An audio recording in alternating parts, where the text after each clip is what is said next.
Hi friends, welcome to Sai reviews. Delay చేయకుండా let's get in to the review.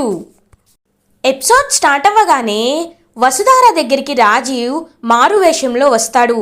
వసుధారాకి మత్తుమందు ఇచ్చి తన్ని తీసుకువెళ్ళిపోవాలనే ప్లాన్లో ఉంటాడు రాజీవ్. కానీ వసుధార అన్ఎక్స్పెక్టెడ్గా రాజీవ్ ప్లాన్లో చిక్కుకోకపోవడంతో రాజీవ్ ఒక్కసారిగా దొరికిపోతాడు. వసుధార పట్టుకుందామనే లోపే రాజీవ్ పారిపోతాడు. మావయ్య, నేను రాజీవ్ని చూశాను మావయ్య, వాడు పరిగెత్తి వెళ్ళిపోయాడు అని చెప్పి ఇంకా చెప్తూ ఉంటుంది వసుధార. కానీ మహేంద్ర ఎంత వెతికినా రాజీవ్ అక్కడ కనబడడు. అమ్మో, కొంచెంలో మిస్ అయింది, లేకపోతే అడ్డంగా దొరికిపోయేవాణ్ణి అని చెప్పి రాజీవ్ అక్కడి నుండి వెళ్ళిపోతాడు. ఇది ఇలా ఉండగా వసుధార, మహేంద్ర మనుని మీట్ అవ్వడానికి పోలీస్ స్టేషన్కి వెళ్తారు. మను వసుధార అండ్ మహేంద్రతో తను ఇన్నాళ్ళు దాచిన ఒక నిజాన్ని బయట పెడతారు. ఆ రోజు 50 కోట్ల చెక్ నేను ఇచ్చిన మాట నిజమే, కానీ వాళ్ళు నిజమైన వాళ్ళ, నిజంగా కాలేజ్కి అప్పిచ్చారా అని ఎంక్వైరీ చేస్తే ఆ ఎంక్వైరీలో వాళ్ళు ఫ్రాడ్ అని తేలింది, వాళ్ళు శైలేంద్ర మనుషులని తేలింది. కాబట్టి ఆ చెక్ని చించేసి విసిరిగొట్టాను. నేను నిజంగా కాలేజ్ అప్పు తీర్చలేదు అండ్ అప్పు కూడా క్రియేట్ అవ్వలేదని చెప్పి తను దాచిన నిజాన్ని బయట పెడతారు మను. ఏది ఏమైనా మీరు కాలేజ్కి మంచే చేశారు కదా అని చెప్పి వసుధార అండ్ మహేంద్ర కన్విన్స్ అవుతారు. కానీ ఇప్పుడు నేను బయటికి రావాలన్నా, రాజీవ్ బ్రతికే ఉన్నాడని అందరి ముందు నిరూపించాలన్నా మనకి ఉన్న ఒకే ఒక్క దారి శైలేంద్ర. శైలేంద్రపై సామధాన భేద దండోపాయాలని ఉపయోగించి మనం శైలేంద్ర ద్వారా రాజీవ్ బ్రతికే ఉన్నాడని తెలుసుకోవాలి. సామరస్యంగా మాట్లాడితే వాడు ఒప్పుకోడు, కాబట్టి వాడికి ఏదో ఒక ఆశ చూపించాలి. అది ఎలా చేయాలో నా దగ్గర ఒక ప్లాన్ ఉంది. మీరు ఒక పని చేయాలి. నేను నా వైపు నుండి ఒక వర్క్ చేస్తాను. అది ఏంటి అంటే 15 రోజుల్లో నాకున్న అప్పు 50 కోట్లు, నాకు కాలేజ్కి నేను ఇచ్చిన అప్పు 50 కోట్లు తీర్చకపోతే కాలేజ్ని నేను హ్యాండ్ ఓవర్ చేసుకుంటానని ఒక నోటీస్, షోకాజ్ నోటీస్ని నేను పంపిస్తాను కాలేజ్కి. దాని తర్వాత మీరు చేయాల్సింది అని చెప్పి ఒక ప్లాన్ అయితే చెప్తాడనమాట మను. ఇలా చేస్తే వాడు ఖచ్చితంగా బోల్తా పడడం ఖాయమని వసుధార అండ్ మహేంద్ర మను చెప్పిన ప్లాన్ని ఇంప్లిమెంట్ చేయడానికి బయలుదేరుతారు. మను శైలేంద్ర గురించి ఆలోచిస్తూ ఉంటారు. శైలేంద్ర, తెలివితేటలు నీకు మాత్రమే కాదు, మాకు ఉన్నాయి. నీ నుండి నిజం ఎలా రాబట్టాలి, ఆ రాజీవ్ గాడు బ్రతికే ఉన్నాడని ఎలా నిరూపించాలో నాకు బాగా తెలుసు అని మనసులో అనుకుంటారు మను. ఇది ఇలా ఉండగా శైలేంద్ర ఇంటికి రీచ్ అవుతాడు. అటు ఇటు తిరుగుతూ ఆలోచిస్తూ ఉంటాడు. ఇప్పుడు ఏం చేయాలి? ఈ రాజీవ్ గాడేమో దొరికిపోయేలా ఉన్నాడు. అసలు నాకేమీ అర్థం కావటం లేదు. రాజీవ్ని బయటికి రావద్దని చెప్పాను, కానీ వాడిపై నాకు నమ్మకం లేదు. ఒకవేళ బయటికి వస్తే వాడి కర్మ వాడు అనుభవించాల్సిందే. కానీ నన్ను నేనెలా కాపాడుకోవాలి? ఒకవేళ దొరికిపోతే ఏదో ఒక బ్యాకప్ ప్లాన్ ఉండాలి కదా. ఆ ప్లాన్ ఎలాంటిది వేసుకోవాలి, ఏం చెయ్యాలి అని అటు ఇటు తిరుగుతూ ఆలోచిస్తూ ఉంటాడు శైలేంద్ర. దేవయాని శైలేంద్ర టెన్షన్ పడడం చూసి దేవయాని శైలేంద్ర దగ్గరికి వెళ్తుంది. ఏం నాన్న, ఎందుకు అటు ఇటు తిరుగుతూ టెన్షన్ పడుతున్నావు? ఏంటో ఈ మధ్య ధరణి అంటున్నట్టే నీ ప్రవర్తనలో మార్పు వచ్చింది. అయినా ఎందుకు నాన్న, ఎందుకు ఇలా చేస్తున్నావు? ధరణి చాలా మంచి అమ్మాయి కదా. నువ్వు ఇలా వేరే అమ్మాయితో ఇలా ఫోన్లో మాట్లాడడం, ఇలా మెసేజ్లు చేయడం కరెక్టేనా అని అంటుంది దేవయాని. మమ్మీ, నువ్వు కూడా ఏంటి మమ్మీ, నన్ను చిన్నప్పటి నుండి నన్ను చూస్తున్నావు కదా, నేను ఎలాంటి వాడినో నీకు తెలీదా అని అంటాడు శైలేంద్ర. తెలుసు నాన్న, కానీ అని అంటుంది. మమ్మీ, నీకొక నిజం చెప్తాను విను అని చుట్టూ చూస్తాడు. ఏం నాన్న, ఏంటా నిజం? ఒకవేళ నీకెవరైనా పాపో బాపో పుట్టారా ఏంటి అని అంటారు. ఛీ, అది కాదు మమ్మీ, నేను చెప్పేది విను. అందరూ అనుకుంటున్నట్టు ఆ రాజీవ్ గాడు బ్రతికే లేడు అనుకుంటున్నారు కదా. ఆ రాజీవ్ గాడు చనిపోలేదు, బ్రతికే ఉన్నాడు అని అంటాడు శైలేంద్ర. దేవయాని ఒక్కసారిగా షాక్ అయిపోతుంది. ఏంటి నాన్న నువ్వనేది అని అంటుంది. అవును, నేను చెప్తుంది నిజం మమ్మీ. ఆ రాజీవ్ గాడు బ్రతికే ఉన్నాడు. నేనే వాడిని సేఫ్గా ఒక ప్లేస్లో ఉండమని చెప్పాను. వాడు బయట తిరిగితే మనకి డేంజర్. వాడే మనుపై ఉన్న కక్షతో, కోపంతో మను వసుధారాని వాడిని దగ్గర ఇవ్వట్లేదని తెలివిగా ఇరికించాడు. నేను వాడికి సహాయం చేశాను. కాబట్టి ఈ విషయం ఎవ్వరికీ తెలియకుండా జాగ్రత్త పడుతున్నాను. నువ్వు కూడా ఎవరితో చెప్పొద్దు. నేను నీకే ఎందుకు చెప్పానంటే నువ్వు కూడా నన్ను తప్పుగా అర్థం చేసుకోకూడదని మమ్మీ అని అంటాడు శైలేంద్ర. నాన్న, నేను నిన్ను అనుమానించాను. ఐఎమ్ సారీ నాన్న. ఇంకెప్పుడు నేను నిన్ను అనుమానించను. సరే, ఈ విషయాన్ని ఎవ్వరికీ తెలియకుండా సీక్రెట్గా దాచాలి అని అంటుంది దేవయాని. ఇది ఇలా ఉండగా వసుధార, మహేంద్ర ఆలోచిస్తూ ఉంటారు. మావయ్య, ఈ విషయాన్ని రేపు మనం అందరి ముందు చెప్పాలి అని ఇంకా అంతా ఆలోచిస్తూ అందరు షేర్ చేసుకుంటూ ఉంటారు వసుధార అండ్ మహేంద్ర. ఇటువైపు రాజీవ్ మాత్రం చాలా టెన్షన్ పడిపోతూ ఉంటాడు. ఇంకొంచెం మిస్ అయి ఉంటే నేను ఖచ్చితంగా ఇప్పుడు జైల్లో ఊచలు లెక్క పెడుతూ ఉండేవాణ్ణి. ఎంతైనా భయ్యా చెప్పింది కరెక్ట్. నేను కొన్ని రోజులు వసుని కలవకుండా ఉండడమే మంచిది. ఏం చేస్తాను, వసు ఫోటోతో అడ్జస్ట్ అయిపోతాను అని అక్కడి నుండి వెళ్ళిపోతాడు రాజీవ్. ఇది ఇలా ఉండగా మార్నింగ్ అవుతుంది. ఇంకా వసుధార అయితే సడన్గా ఒక బోర్డ్ మీటింగ్ని కండక్ట్ చేస్తుంది. ఏంటి వసుధార ఇన్నిసార్లు బోర్డ్ మీటింగ్ కండక్ట్ చేస్తుంది అని Shailendra, Phanindra and Mahendra board members అందరూ బోర్డ్ మీటింగ్కి అటెండ్ అవుతారు. ఇంకా అలా వసుధార, సార్, ఇప్పుడు నేను బోర్డ్ మీటింగ్ కండక్ట్ చేయడానికి ఒక కారణం ఉంది. మొన్న వసుధార నేను ఈ ఎండి బాధ్యతల నుండి పక్కకి తప్పుకోవాలి అని అనుకున్నాను. కానీ ఇప్పుడు ఆ ఆలోచన అని చెప్పేలోపు అటెండర్ వసుధార దగ్గరికి వస్తారు. ప్లీజ్ కమిన్ అని అంటుంది. మేడం, ఈ ఫ్యాక్స్ వచ్చింది మేడం, ఒకసారి దీన్ని చూడండి అని ఇంకా పేపర్ చేతికి ఇచ్చేసి నోటీస్ అనేది వెళ్ళిపోతాడనమాట అటెండర్. ఆ నోటీస్ చూసిన వసుధార ఒక్కసారిగా షాక్ అయిపోయి పైకి లేచి నించుంటుంది. అందరూ ఒక్కసారిగా స్టన్ అయిపోతారు. ఏమైందమ్మా వసుధార అని అడుగుతారు ఫణీంద్ర. సార్, మను గారు లీగల్ నోటీస్ పంపించారు. తను మన కాలేజ్కి 50 కోట్లు అప్పు ఇచ్చారు. ఆ అప్పు 15 రోజుల్లో తిరిగి కట్టకపోతే కాలేజ్ని హ్యాండ్ ఓవర్ చేసుకుంటానని నోటీస్ పంపించారు అని ఇంకా ఒక్కసారిగా చెప్పేసరికి అందరూ షాక్ అయిపోతారు. శైలేంద్ర అయితే స్టన్ అయిపోతాడు. ఏది ఒకసారి ఇవ్వమ్మా అని ఇంకా ఫణీంద్ర కూడా లీగల్ నోటీస్ని తీసుకొని చూస్తాడు. శైలేంద్ర కూడా లీగల్ నోటీస్ని చూస్తారు. ఒక్కసారిగా శైలేంద్ర ఆలోచనలో పడతాడు. ఏంటి ఏంటి వీడు కావాలని చేస్తున్నాడా? వీడు అప్పే ఇవ్వలేదు, అలాంటిది వీడు అప్పు తీర్చమని అడగడం ఏంటి అని మనసులో అనుకుంటాడు శైలేంద్ర. ఏది మహేంద్ర కూడా చూస్తూ, ఏంటమ్మా వసుధార ఇది? మనుని నా కన్న కొడుకుగా భావించాను. తన్ని దత్తత తీసుకోవాలని కూడా అనుకున్నాను. కానీ తను ఏం చేస్తున్నాడు? మన కాలేజ్ని ఆ మను హ్యాండ్ ఓవర్ చేసుకోవడం ఏంటి అని అంటారు మహేంద్ర. బాబాయ్, లేని వాళ్ళకి పదవులు ఇస్తే ఇలాగే ఉంటుంది బాబాయ్. వాడెవడో తెలీదు, ఎక్కడి నుండి వచ్చాడో తెలీదు. కేవలం అనుపమ మేడం వాళ్ళ కొడుకని మనకి తర్వాత తెలిసింది. వాడు ఎలాంటి వాడో ఎవరికి తెలుసు బాబాయ్. అందుకే ఇదే ఆశగా చూయించుకొని తను ఎలాగో ఎప్పటికీ బయటికి రాలేడని తెలుసుకొని 50 కోట్లు తీర్చమని అడుగుతున్నాడు అని అంటారు శైలేంద్ర. కానీ ఇప్పటికిప్పుడు 50 కోట్లంటే ఎక్కడి నుండి వస్తాయి అని అంటారు బోర్డ్ డైరెక్టర్స్. అసలు ఆ అప్పులే అని చెప్పేలోపు ఏంటి ఏంటి శైలేంద్ర అని అంటారు ఫణీంద్ర. అది కాదు డాడీ, ఆ అప్పు అసలు లేదేమోనని నాకు డౌట్ వస్తుంది డాడీ అని అంటాడు శైలేంద్ర. అంటే అప్పు లేకపోవడం ఏంట్రా అని అంటారు. అదే డాడీ, ఒకవేళ కావాలనే మను ఆ ఇద్దరిని రిషి అప్పు చేశాడని వాడే వాళ్ళని కావాలని పంపించాడేమో. అప్పు తనే అడిగినట్లు పంపించి తనే తీర్చినట్టు బిల్డప్ ఇచ్చి అందరి ముందు కాలేజ్కి మంచి చేసిన వాడిలా మిగిలిపోవాలని అలా చేశాడేమో అని అంటాడు శైలేంద్ర.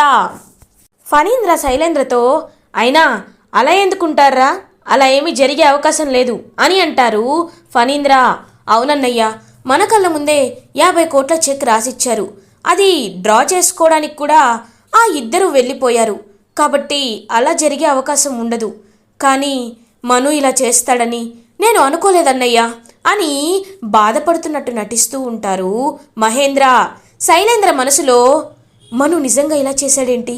అసలు వాడంటే ఎంతో మంచివాడు, అది ఇది సేవకుడు కార్యకర్త అని చెప్పి చాలా బిల్డప్ కొట్టుకున్నారు కదా. అలాంటిది వాడి దొంగ బుద్ధి, వాడి అసలు బుద్ధి ఇప్పుడు ఇప్పుడు బయట పెట్టాడన్నమాట అని మనసులో అనుకుంటాడు శైలేంద్ర. ఇప్పుడు 15 రోజుల్లో ఆ 50 కోట్ల అప్పు ఎలా తీర్చాలి మావయ్య, అసలు ఎవరి దగ్గరైనా సలహా ఉంటే ఇవ్వండి అని వసుధార కూడా బాధపడుతున్నట్టు నటిస్తూ శైలేంద్ర వైపు చూస్తూ ఉంటుంది. బోర్డ్ మెంబర్స్ అందరూ, మేడం ఇలా అనుకోని చిక్కులు వస్తాయని మేము కూడా ఊహించలేకపోతున్నాం. ఇప్పటికిప్పుడు 1 కోటి కాదు 2 కోట్లు కాదు 50 కోట్లు 15 రోజుల్లో ఇవ్వాలి అంటే ఎలా మేడం, ఎలా అది సాధ్యమవుతుంది? సాధ్యమయ్యే అవకాశమే లేదు. ఒకటి, మన దగ్గర ఉన్న 2 ఆప్షన్లు. ఒకటి, 15 రోజుల్లోగా 50 కోట్లు తెచ్చి ఆ మనుకి ఇవ్వడం. 2, ఆ మను చేతికి కాలేజ్ని అప్పచెప్పడం. ఈ 2 తప్ప మనకి ఎలాంటి దారి లేదు మేడం అని అంటారు బోర్డ్ మెంబర్స్. కానీ ఇది మా తాతల కాలం నుండి వస్తున్న కాలేజ్. రిషి సార్ వాళ్ళ తాతగారు దేవేంద్ర భూషణ్ గారు, వారు ఎంతో ఆశపడి పిల్లల భవిష్యత్తు ముందుకు వెళ్ళాలని ఈ కాలేజ్ని స్థాపించారు. దాన్ని ఫణీంద్ర సార్, మహేంద్ర మావయ్య సమర్థవంతంగా ముందుకు తీసుకువెళ్లారు. తర్వాత ఆ బాధ్యతని రిషి సార్కి అప్పచెప్పారు. రిషి సార్ డిబిఎస్టి కాలేజ్ని మరో మెట్టు ఎక్కించారు. మిషన్ ఎడ్యుకేషన్ లాంటి ఎన్నో అరుదైన మంచి కార్యక్రమాలని, పిల్లలకి ఉపయోగపడే ఎన్నో స్కీమ్స్ని తీసుకువచ్చారు. తర్వాత మా జగతి అత్తయ్య గారు ఇంకా సమర్థవంతంగా నడిపించారు. తర్వాత వాళ్ళ బాధ్యతని నాకు అప్పచెప్పారు. నేను నడిపిద్దామనే లోపు ఎందుకు ఇలా అవుతుందో నాకు అర్థం కావటం లేదు. ఈ సమస్యకి వేరే పరిష్కారం లేనే లేదా అని అంటుంది వసుధార. ఇంకా వెంటనే శైలేంద్ర తెలివిగా ఆలోచిస్తాడు. వసుధార, నా దగ్గర ఒక సొల్యూషన్ ఉంది అని అంటాడు. ఏంటది అని అడుగుతుంది వసుధార. నేను ఒకసారి వెళ్ళి మనుతో మాట్లాడి చూస్తాను. మనుతో రాయబారానికి సామరస్యంగా మనుని కన్విన్స్ చేయడానికి ట్రై చేస్తాను. ఒకవేళ మను నా మాట వింటాడేమో చూద్దాం అని అంటాడు శైలేంద్ర. కానీ ఇక్కడ ఒకే ఒక సమస్య ఉంది అని అంటాడు శైలేంద్ర. ఏంటది అని అడుగుతారు బోర్డ్ మెంబర్స్. ఇప్పుడు డిబిఎస్టి కాలేజ్కి నేను ఎవరినని వెళ్ళి అడిగితే మను ఒప్పుకోవడానికి నేను కన్విన్స్ చేస్తే ఖచ్చితంగా మను కన్విన్స్ అవుతాడు. కానీ నాకు ఏ అధికారం ఉంది? నేను ఏమని చెప్పి మను దగ్గరికి వెళ్ళి నువ్వు డిబిఎస్టి కాలేజ్కి అన్యాయం చేస్తున్నావని చెప్పాలి? నేను కేవలం ఒక బోర్డ్ మెంబర్ని మాత్రమే. ఇంతకు మించి నాకు ఎలాంటి అర్హత లేదు. నేను కేవలం బోర్డ్ మెంబర్గా వెళ్ళి అడిగితే మనుగాడు ఏదైనా చెప్పే అవకాశం ఉంటుంది. ఇంకా వెంటనే వసుధారాకి అర్థమవుతుంది. ఇటువైపు బోర్డ్ మెంబర్స్ కూడా, వసుధార గారు, శైలేంద్ర గారు అడిగిన దాంట్లో కూడా న్యాయం ఉంది. కేవలం ఒక బోర్డ్ మెంబర్గా మను గారి దగ్గరికి వెళ్ళి శైలేంద్ర గారు అడిగితే మను గారు ఒప్పుకునేటట్లు ఉండదు. కాబట్టి మనం శైలేంద్ర గారికి ఏదో ఒక పదవిని ఇవ్వాలి అని అంటారు బోర్డ్ మెంబర్స్. ఇంకా వెంటనే వసుధార ఒక డెసిషన్ తీసుకుంటుంది. నేను ఒక నిర్ణయాన్ని తీసుకుంటున్నాను, అందరూ వినండి. ఒకవేళ మను గారిని శైలేంద్ర గారు కన్విన్స్ చేసిన ఆ 50 కోట్ల అప్పు శైలేంద్ర గారు తీర్చిన నేను వెంటనే డిబిఎస్టి కాలేజ్ ఎండి పదవిని శైలేంద్ర గారికి ఇచ్చేస్తాను అని అంటుంది వసుధార. ఒక్కసారిగా చాలా అంటే చాలా హ్యాపీగా ఫీల్ అవుతాడు శైలేంద్ర. ఎందుకంటే కాలేజ్ వేరే వాళ్ళ చేతికి వెళ్ళడం కంటే మన కుటుంబంలో ఉన్న వాళ్ళ చేతికి వెళ్ళడమే కరెక్ట్ అని మేము అనుకుంటున్నాం. సమాజంలో కాలేజ్కి ఉన్న గౌరవం, కాలేజ్కి ఉన్న స్థాయి ఏంటో అందరికీ తెలుసు. దేవేంద్ర భూషణ్ గారు స్థాపించిన కాలేజ్ వేరే ఎవరో చేతికి వెళ్ళడం కంటే శైలేంద్ర భూషణ్ గారి చేతికి వెళ్ళడమే కరెక్ట్ అని నేను భావిస్తున్నాను. కాబట్టి 50 కోట్ల అప్పు తీర్చినా మను గారిని ఆ మాట వెనక్కి తీసుకునేటట్లు శైలేంద్ర గారు చేయగలిగినా నేను నా ఎండి పదవిని శైలేంద్ర గారికి ఇచ్చేస్తాను అని అంటుంది వసుధార. చాలా హ్యాపీగా ఫీల్ అవుతాడు శైలేంద్ర. వసుధార, ఇది ఎండి పదవి కోసం కాదు, నా కాలేజ్, మా తాతగారు స్థాపించిన కాలేజ్ సమర్థవంతంగా నడిపించాలనేదే నా కోరిక అని ఇంకా బిల్డప్ ఇస్తూ ఉంటాడనమాట శైలేంద్ర. మనసులో మహేంద్ర అనుకుంటారు, రేయ్ ఆపరా, నువ్వు నీ వెధవ ఎక్స్ట్రాలు, మాకు తెలీదా నీ గురించి, ఎంత నటిస్తున్నావురా అని మనసులో అనుకుంటారు మహేంద్ర. డాడీ, బాబాయ్, వసుధార, బోర్డ్ మెంబర్స్ అందరూ వినండి. ఇంక శైలేంద్ర చాలా హ్యాపీగా ఉంటాడు. నేను వెంటనే వెళ్ళి మనుతో మాట్లాడతాను అని మను దగ్గరికి బయలుదేరతాడు శైలేంద్ర. ఇంక వెంటనే మీటింగ్ అయితే కంప్లీట్ అయిపోతుంది. వసుధార మహేంద్ర మాట్లాడుకుంటూ ఉంటారు. అమ్మ వసుధార, వాడు మన ట్రాప్లో బాగా చిక్కుకున్నాడు అనుకుంటా అని అంటారు మహేంద్ర. అవును మావయ్య, ఆ శైలేంద్ర తెలివిగా ఆలోచిస్తాడు, కానీ వాడికంటే మనం తెలివిగా ఆలోచిస్తున్నాం కాబట్టి వాడు ఖచ్చితంగా మన ప్లాన్లో ట్రాప్ అయ్యాడు. కాబట్టే ఇప్పుడు మను గారిని కన్విన్స్ చేస్తే నేను ఖచ్చితంగా ఎండి సీట్ ఇస్తానని వాడు బలంగా నమ్మాడు. కాబట్టి మను దగ్గరికి వెళ్తున్నారు అని అంటారు వసుధార. వెళ్ళనిమ్మా, తర్వాత ఏం చేయాలో మనకు తెలుసు కదా అని అంటారు మహేంద్ర. ఇది ఇలా ఉండగా మను దగ్గరికి శైలేంద్ర వస్తారు. సార్, మీరెవరు సార్ అని అడుగుతారు ఎస్ఐ. నేను శైలేంద్ర, తను నాకు బాగా కావాల్సిన వ్యక్తి, నేను అతనితో ఒక 5 నిమిషాలు మాట్లాడాలి అని అంటారు శైలేంద్ర. శైలేంద్ర మను దగ్గరికి వెళ్తారు. మను, నువ్వు ఆ నోటీస్ పంపించడం ఏంటి అని అడుగుతారు. అవును, ఏ నోటీస్ పంపించకూడదా? ఎప్పుడు కాలేజ్ నీదే అవ్వాలా ఏంటి? నాది కూడా అవ్వకూడదా? ఇన్నాళ్ళు మంచితనంతోనే ఉన్నాను, కానీ మనిషి అనే వాళ్ళకి ఆశ అనేది ఒకటి ఉంటుంది కదా, ఆ ఆశ నాకు కూడా కలిగింది. నేను ఎలాగో బయటకి రాలేనని నాకు అర్థమైపోయింది. ఆ రాజీవ్ చనిపోయాడు, కానీ నేను చంపలేదు. ఈ కేసులో నేను అన్యాయంగా ఇరుక్కున్నాను. దీనంతటికీ కారణం ఎవరు? ఆ వసుధార మేడమే కదా. ఆవిడ వల్ల నేను ఆ రాజీవ్ గారితో గొడవ పడ్డం వల్లే కదా ఈరోజు నేను జైల్లో కూర్చున్నాను. ఒకరికి మంచి చేయాలనుకున్నా చెడు ఎదురవడం అంటే ఇదేనేమో. అందుకే నా స్వార్థం నేను చూసుకోవాలనుకుంటున్నాను. నేను నాలాగే ఉండాలి అనుకుంటున్నాను. ఏ మంచితో అయితే నేను వాళ్ళని కాపాడాలనుకున్నానో ఆ మంచి నన్ను ఇవాళ ముంచేసింది. కాబట్టి నేను ఈ జైల్లోనే మగ్గిపోతాను. కాబట్టి నాకు ఎలాగో జైలు శిక్ష పడబోతుంది కాబట్టి పగ తీర్చుకోవాలని డిసైడ్ అయ్యాను. కాలేజ్ని లాక్కుంటే గాని నా పగ తీరదు. ఆ ఎండి పొజిషన్ నాకు కావాలి అని అంటాడు మను కావాలనే. ఇంకా శైలేంద్ర ఒక్కసారిగా షాక్ అయిపోతాడు. చూడు, నువ్వు 50 కోట్ల అప్పు తీర్చావని అందరూ నిన్ను ఎంతో మంచివాడు అనుకుంటున్నారు, కానీ నిజం నీకు నాకు మాత్రమే తెలుసు కదా. నువ్వు ఆ 50 కోట్ల అప్పు అసలు తీర్చలేదని అని అంటాడు శైలేంద్ర. తీర్చలేదు కరెక్టే, కానీ ఇప్పుడు ఏం చేయమంటావు నన్ను? ఒకవేళ తీర్చలేదని నువ్వు నిరూపించగలవా? నిరూపిస్తే నీ బండారం బయటపడిపోతుంది కదా. అప్పు క్రియేట్ చేసింది నువ్వు, అప్పు తీర్చినట్టు క్రియేట్ చేసింది నేను. కాబట్టి ఇక్కడ ఇద్దరం దొంగలమే అని అంటారు మను. కానీ మను, ఒక్కసారి ఆలోచించు, మన ఇద్దరికి ఫేవర్ అయ్యే వర్క్ నేను ఒకటి చేస్తాను అని అంటారు. ఏంటి, నాకు మంచి జరిగే పని నువ్వు చేస్తావా? నేను నమ్మను అని అంటాడు మను. చూడు మను, నువ్వు దేని గురించి ఆలోచిస్తున్నావో నాకు అర్థమైంది. నాకు డిబిఎస్టీ కాలేజ్ ఎండి పదవి కావాలి, నీకు పగ తీర్చుకోవడం కావాలి. మన ఇద్దరికి బెనిఫిట్ అయ్యే ఒకే ఒక ఆలోచన నా దగ్గర ఉంది. అది ఏంటో తెలుసా? నువ్వు ఎలాంటి తప్పు చేయలేదని, నువ్వు ఆ రాజీవ్ని చంపలేదని, ఈ కేసులో అన్యాయంగా ఇరుక్కున్నావని నేను ప్రూవ్ చేస్తాను. నేను నిన్ను బయటికి తీసుకువస్తాను. కానీ నువ్వు బయటికి వచ్చిన వెంటనే నాకు ఆ 50 కోట్ల అప్పు తీర్చినట్లు చేయాలి.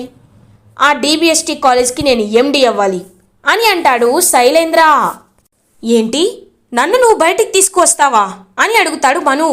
అవును మను, నేను నిన్ను బయటికి వచ్చేలా చేస్తాను. అదంతా నా ప్రాబ్లం. నేను ఖచ్చితంగా నిన్ను బయటికి తీసుకువస్తాను. కానీ నా ఎండి పదవి నాకు కావాలి. చేస్తావా? నువ్వు నా ఎండి పదవి నాకు ఇస్తావా అని అడుగుతాడు శైలేంద్ర. ఇదే కదరా నాకు కావాల్సింది.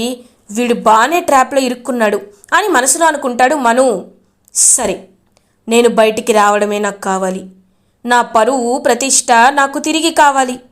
కాబట్టి నన్ను బయటికి వచ్చేలా నువ్వు చేయి.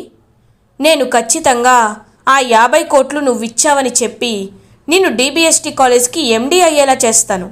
ఆ వసుధార బాధపడాల్సిందే అని అంటాడు శైలేంద్రతో. మను, నువ్వు ఇంతలా మారిపోతావని నేను అనుకోలేదు. ఇకపై నేను అదే పనిలో ఉంటాను అని అక్కడి నుండి వెళ్ళిపోతాడు శైలేంద్ర. మనసులో అనుకుంటాడు, ఇప్పుడు ఆ రాజీవ్ గాడు నన్ను ఏమీ చేయలేడు. వాడి వల్ల నాకు ఒరిగిందేమీ లేదు. నా ఎండి పదవి నాకు ఈ విధంగా వస్తుంటే వసుధార ఇక్కడుంటే నాకెందుకు, అక్కడుంటే నాకెందుకు? వాడు కేవలం వసుధార మీదే ఫోకస్ పెట్టాడు కాబట్టి వాడు ఏమైపోయినా నాకు పర్లేదు. ఆ రాజీవ్ గాడి కంటే ఇప్పుడు మను గడుకుతోనే నాకు ఎక్కువ లాభం ఉంది.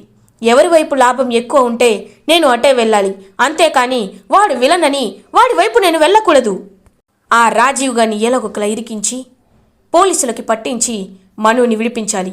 మనుని విడిపిస్తే వాడు 50 కోట్లు తీసుకున్నట్లు నటించి నాకు DBST కాలేజ్ని అప్పచెప్పి వాడు వెళ్ళిపోతాడు అని పూర్తిగా ట్రాప్లో అయితే ఇరుక్కుంటాడు శైలేంద్ర. ఇంకా శైలేంద్ర అంత కాన్ఫిడెన్స్ చూసి నవ్వొస్తూ వీడు నన్ను ఖచ్చితంగా విడిపిస్తాడనే కాన్ఫిడెన్స్ వస్తుంది మనుకి.